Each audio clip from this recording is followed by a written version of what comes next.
Hello friends, welcome back to another video. तो आज की क्लास में आपके लिए करंट अफेयर्स की और उनसे रिलेटेड फैक्ट्स की एक इम्पोर्टेंट क्लास लाए हैं जो आगामी एग्ज़ाम के लिए काफ़ी इम्पोर्टेंट है। So let's start. आज का हमारा पहला क्वेश्चन है कि हाल ही में DRDO जो संस्था है इसने MIRV तकनीक आधारित किस मिसाइल का पहली बार सफल परीक्षण किया है। तो MIRV तकनीक पर जो बेस्ड है वो मिसाइल है आपकी अग्नि 5। इस अग्नि 5 का नाम दिया गया है मिशन दिव्यास्त्र, इसका नाम दिया गया है। और इसका सफल परीक्षण आपका 11 मार्च 2024 को किया गया। उड़ीसा स्थित APJ अब्दुल कलाम द्वीप से इसका परीक्षण किया गया अग्नि 5 का। जो ये अग्नि 5 है ये एक अंतर महाद्वीपीय बैलिस्टिक मिसाइल है, ICBM inter continental ballistic missile. इस अग्नि 5 का परीक्षण किया गया उड़ीसा के APJ अब्दुल कलाम द्वीप से। यह मिसाइल 5000 किलोमीटर से भी अधिक दूर टारगेट को हिट कर सकती है। बात करें MIRV जो तकनीक है इसका फुल फॉर्म, तो MIRV का मतलब है कि multiple independently targetable re entry vehicle, इसका पूरा नाम है। बात करें DRDO की, तो DRDO की स्थापना आपका 1958 में हुई थी और इसके अध्यक्ष आपका समीर वी कामत है वर्तमान में। अगला क्वेश्चन है कि राष्ट्रीय अनुसूचित जाति आयोग के नए अध्यक्ष कौन है। तो अभी हाल ही में राष्ट्रीय अनुसूचित जाति आयोग आपका SC आयोग के नए अध्यक्ष बने हैं किशोर मखवाना, इसके नए अध्यक्ष बने हैं आपका। जो SC आयोग है इसका वर्णन आपका अनुच्छेद 338 के तहत दिया गया है, जो कि अनुच्छेद 338 से आपका 65वां संविधान संशोधन हुआ था, इसके तहत जोड़ा गया था। जबकि आपका एक आता है ST आयोग, जनजाति आयोग, आपका ये अनुच्छेद 338A में दिया गया है और ये आपका 89वां संविधान संशोधन हुआ था, इसके तहत जोड़ा गया था। इस ST आयोग के जो अध्यक्ष वर्तमान में वो है श्री अंतर सिंह आर्या, जबकि SC आयोग के अध्यक्ष वर्तमान में किशोर मखवाना। अगला क्वेश्चन है कि हाल ही में उभरते कोरोना वायरस और अन्य वायरस की निगरानी के लिए एक वैश्विक प्रयोगशाला कोविनेट किसने लॉन्च किया है। तो एक वैश्विक प्रयोगशाला कोविनेट लॉन्च की गई है। ये की है आपका WHO वर्ल्ड हेल्थ ऑर्गेनाइजेशन ने इस प्रयोगशाला को लॉन्च किया है। वर्ल्ड हेल्थ ऑर्गेनाइजेशन की स्थापना आपका 7 अप्रैल 1948 को हुई थी और इसका मुख्यालय आपका जिनेवा में स्थित है। जो एक कोविनेट संस्था WHO ने स्थापित किया, इसमें भारत से 3 लैब शामिल है। ये भी आपको याद रखना है कि इस भारत की इसमें 3 लैब शामिल है।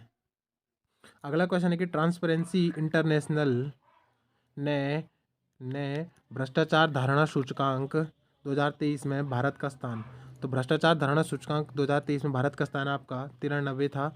जबकि जैसे अन्य जो इंडेक्स है जेंडर इन इक्वलिटी इंडेक्स में भारत का स्थान आपका 108वां था और जेंडर गैप इंडेक्स में आपका 126वां स्थान था।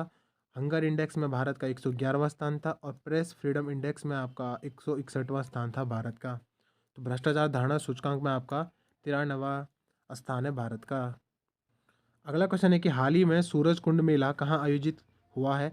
तो सूरज कुंड मेला आपका फरीदाबाद हरियाणा में आयोजित होता है। 2024 में इसका 37वां संस्करण या 37वीं बार मनाया गया। यह एक प्रकार का क्राफ्ट मेला है। जो सूरज कुंड मेला है इस बार का, ये इसकी जो थीम, जिसका जो थीम राज्य है वो आपका गुजरात राज्य है। एक जैसे फेमस मेला अगर पूछा जाए अम्बुबाची मेला, तो ये अम्बुबाची मेला आपको याद रखना है असम, और इसे ही आपका पूर्वोत्तर का कुंभ भी कहा जाता है। पूर्वोत्तर का कुंभ भी इस अम्बुबाची मेले को कहा जाता है जो कि असम में मनाया जाता है। तो सूरज कुंड मेला आपका फरीदाबाद हरियाणा में हो जाएगा। अगला क्वेश्चन है कि हाल ही में भारतीय दूरसंचार नियामक प्राधिकरण TRAI ट्राई के अध्यक्ष कौन बने हैं। तो इसके वर्तमान में एक नए अध्यक्ष बने हैं अनिल कुमार लाहौटी, इसके वर्तमान में अध्यक्ष बने हैं। इसके जो पूर्व अध्यक्ष थे PD वाघेला, इसके पूर्व अध्यक्ष थे। इनका कार्यकाल समाप्त हो गया है 30 जनवरी 2024 को। और जो ये ट्राई नामक संस्था है इसकी स्थापना आपका 20 फरवरी 1997 को हुई थी। इसका मुख्यालय भी आपका नई दिल्ली में स्थित है। 2018 में इस ट्राई नामक संस्था ने आपका ट्राई चैनल सेलेक्टर नामक एक ऐप लॉन्च किया था, तो ये भी आपको याद रखना है। 1997 में स्थापना हुई थी और 2018 में इसने अपने नाम से एक ऐप भी लॉन्च किया था। अगला क्वेश्चन है कि हाल ही में खेलो इंडिया यूथ गेम्स 2023 में सर्वाधिक पदक किसने जीते हैं। तो इसका राइट आंसर हो जाएगा आपका महाराष्ट्र ने सर्वाधिक पदक जीते हैं। कुल 158 पदक महाराष्ट्र ने जीते हैं। इस बार 2023 में इसका 6वां संस्करण बनाया गया, जो कि आपका चेन्नई और तमिलनाडु में आयोजित हुआ है। जो खेलो इंडिया यूथ गेम 2023 है, इसका आपका शुभंकर हो जाएगा वीर मंगाई, जबकि इस पर सेकेंड प्लेस पे जो है हरियाणा आया कुल 103 पदक के साथ, जबकि तीसरे स्थान पे आपका तमिलनाडु आया 98 पदक के साथ। जबकि बात करें खेलो इंडिया यूनिवर्सिटी गेम्स 2023, वो ऊपर था खेलो इंडिया यूथ गेम्स, ये है यूनिवर्सिटी गेम्स 2023, इसका शुभंकर आपका अष्टलक्ष्मी हो जाएगा। और ये आयोजित हुआ है आपका असम गुवाहाटी में, पूर्वोत्तर भारत में आयोजित होकर किया गया है। इसमें पहले स्थान पर आपका पंजाब यूनिवर्सिटी रही है 69 पदक के साथ। तो यूनिवर्सिटी गेम्स में शुभंकर अष्टलक्ष्मी हो जाएगा और यूथ गेम्स में आपका वीर मंगाई हो जाएगा। अगला क्वेश्चन है कि हाल ही में किन्हें भारत रत्न से सम्मानित करने की घोषणा की गई है। तो कर्पूरी ठाकुर इसका राइट आंसर हो जाएगा, इन्हें भारत रत्न देने की घोषणा की गई है। कर्पूरी ठाकुर की बात करें तो ये बिहार के 2 बार पूर्व सीएम रह चुके हैं और इनका ही उपनाम आपका जन नायक है। काफ़ी इंपॉर्टेंट है कि जन नायक किसका उपनाम है, तो कर्पूरी ठाकुर राइट आंसर हो जाएगा। अन्य इनके साथ दिया गया है चौधरी चरण सिंह, MS स्वामीनाथन, PV नरसिम्हा राव और लाल कृष्ण आडवाणी। तो इन 5 लोगों को सम्मानित करने की घोषणा हुई है भारत रत्न। लाल कृष्ण आडवाणी की बात करें तो इनकी एक प्रसिद्ध पुस्तक है माई कंट्री माई लाइफ, जो 2008 में प्रकाशित होती है। और MS स्वामीनाथन के बारे में तो आपको पता ही होगा, इन्हें ही भारत में हरित क्रांति का जनक कहा जाता है।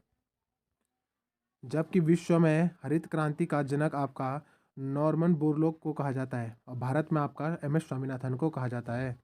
हरित क्रांति की शुरुआत आपका 1965 से 68 के मध्य हुई थी।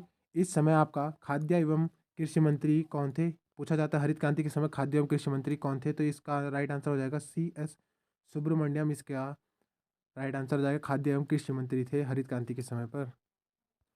बात करें चौधरी चरण सिंह की, तो इन्हें ही आपका किसान नेता भी कहा जाता है। ये आपका पूर्व PM भी रह चुके हैं। चौधरी चरण सिंह के जन्म दिवस 23 दिसंबर पर ही आपका किसान नेता के उपलक्ष्य में आपका राष्ट्रीय किसान दिवस भी मनाया जाता है, इनके जन्म दिवस 23 दिसंबर को। बात करें PV नरसिम्हा राव की, तो ये 1991 से 96 तक आपका पूर्व प्रधानमंत्री रह चुके हैं। पूर्व प्रधानमंत्री तो आपका चौधरी चरण सिंह भी रहे थे। अगला क्वेश्चन है कि हाल ही में विश्व वेटलैंड दिवस 2024 को अंतर्राष्ट्रीय सम्मेलन कहाँ आयोजित हुआ है। तो विश्व वेटलैंड दिवस 2024 का जो अंतर्राष्ट्रीय सम्मेलन आयोजित हुआ है वो आपका इंदौर के MP के इंदौर में हुआ है। जो रामसर कन्वेंशन है, ये रामसर कन्वेंशन आपका 2 फरवरी 1971 को ईरान के रामसर शहर में होता है। और वर्तमान में भारत ने जो इस रामसर कन्वेंशन में 1 फरवरी 1982 को शामिल हुआ था। याद रखना आपको, 71 में सम्मेलन हुआ था और 1982 में भारत इसमें शामिल हो गया था।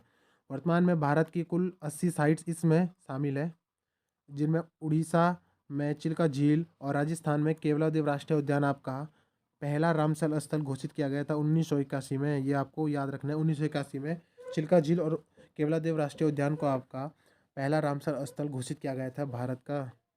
अगर बात करें भारत में सर्वाधिक रामसर स्थल किस राज्य में है, तो ये राइट आंसर हो जाएगा आपका तमिलनाडु, कुल 16 रामसर स्थल है यहाँ पे। और सेकंड पे आ जाएगा आपका UP, कुल 10 रामसर स्थल है यहाँ पर। अगला क्वेश्चन है कि एबेल पुरस्कार 2024 किसे दिया गया है। तो इसका राइट आंसर हो जाएगा आपका मिशेल टेलाग्रेंड, इन्हें एबेल प्राइज़ 2024 से नवाजा गया है। और इस एबेल प्राइज़ को ही आपका गणित का नोबेल पुरस्कार भी कहा जाता है, ये आपको याद रखना है। बात करें एबेल पुरस्कार की शुरुआत की, तो 2001 में इसकी शुरुआत होती है।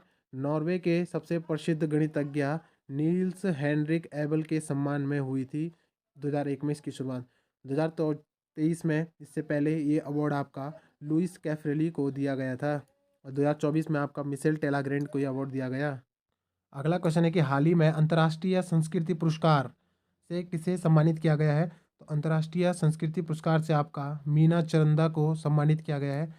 यह आपका दिल्ली यूनिवर्सिटी के एक प्रोफेसर है और इन्हें शिक्षा और समाज सेवा के लिए यह पुरस्कार दिया गया है। अगला क्वेश्चन है कि किस राज्य के प्रसिद्ध सांजी क्राफ्ट को GI टैग मिला है। तो ये राइट आंसर हो जाएगा मथुरा UP का ये GI टैग है सांजी क्राफ्ट।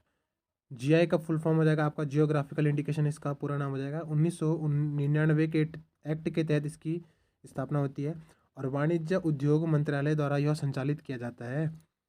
बात करें केंद्रीय वाणिज्य एवं उद्योग मंत्री की, तो वर्तमान में आपका ये श्री पीयूष गोयल इसके वर्तमान अध्यक्ष हैं। और जो ये जीआई टैग दिया जाता है आपका कुल 10 वर्षों के लिए दिया जाता है, ये आपको याद रखना है।